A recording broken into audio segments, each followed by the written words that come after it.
Mesdames et messieurs, merci de prendre avec nous le train d'actualité de quelques parutions à travers les rayons bacs de la capitale dès ce jeudi 21 août 2025. Et c'est parti.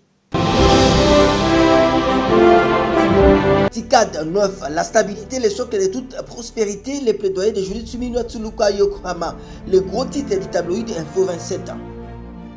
En quoi notre confrère, la 9e conférence internationale de Tokyo sur le développement de l'Afrique, TICAD 9, ouverte à Yokohama, a placé la paix et la sécurité au cœur des débats. Lundi 20 août, la Première ministre et la du Congo, Judith Suminwa Tsuluka, est intervenue devant un parterre des chefs d'État, responsables internationaux et investisseurs pour rappeler que la stabilité est le socle de toute prospérité. Prenant la parole au nom du président Félix-Antoine Tshisekedi et du peuple congolais, elle a salué l'engagement constant du Japon en faveur du développement de l'Afrique tout en rappelant que la TICAD, lancée en 1993, est devenue un véritable cadre stratégique pour bâtir un partenariat équilibré et durable. Autre chapitre, après la chute de Bunagana, l'heure des comptes pour les généraux congolais, les titres du quotidien Information Générale, le potentiel. Jetez un coup d'œil chez notre confrère, nous lisons selon un document officiel consulté par le potentiel.cd. C'est mercredi 20 août. Ces officiers supérieurs sont attendus par l'inspection générale des FARDC. L'objectif de cette démarche est d'analyser la gestion des opérations militaires et de déterminer les éventuelles responsabilités dans la perte successive de plusieurs localités stratégiques du Nord Kivu et du Sud Kivu tombées aux mains des rebelles M23 par AFC soutenus par le Rwanda.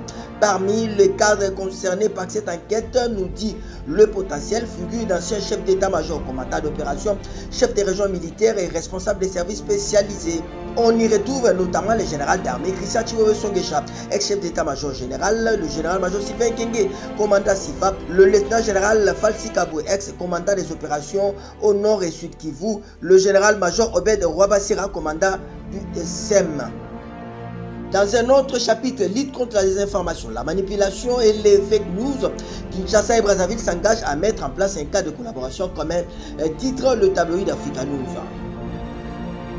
Pour notre confrère, un fonds commun contre la désinformation et les fake news vient d'être instauré par les capitales de deux pays les plus proches du monde, à savoir Kinshasa et Brazzaville. C'est ce qui ressort de la visite effectuée lundi 18 août dernier à Kinshasa par le ministre de la Communication et des médias du Congo-Brazzaville, Thierry Lézé-Mungala, aux côtés de son homologue RD congolais Patrick Mouya-Katembwe. Les deux ministres ont affiché leur détermination à assainir l'environnement médiatique de leurs pays respectifs afin de protéger leurs citoyens contre la manipulation et la propagation des fausses nouvelles. Une initiative qui intervient dans un contexte marqué par la montée en puissance de la désinformation dans l'espace médiatique africain, conclut Africa News. Terminons par cette nouvelle triste. L'église catholique en deuil, décès de Monseigneur Edouard Kisonga, évêque auxiliaire émérite de l'archidiocèse de Kinshasa, rapporte le quotidien d'information générale, le journal. Monseigneur Edouard Kisonga, évêque auxiliaire émérite de l'archidiocèse de Kinshasa, est décédé ce mardi 20 août. La nouvelle a été rendue publique par le cardinal Fridolin Ambongo Besungu, archevêque métropolitain de Kinshasa. Dans son message, le cardinal Fridolin Ambongo a invité les fidèles à se joindre dans la prière pour le repos de son âme et à honorer sa mémoire par des actes de solidarité et de foi. Le détail concernant les funérailles et les hommages officiels devrait être communiqué dans les prochains jours. Monseigneur Edouard Kisonga, né en 1946, a été nommé évêque auxiliaire de Kinshasa en 1997 par le pape Jean-Paul II. Il a exercé son ministère pastoral aux côtés des archevêques Laurent Monsengo puis Fridolin Ambongo avant de prendre sa retraite en 2020. Ça n'est donc fini pour cette revue de presse. Prenons rendez-vous pour demain, tous derrière nos FARDC. Bendele Goyate Congolais Télémo.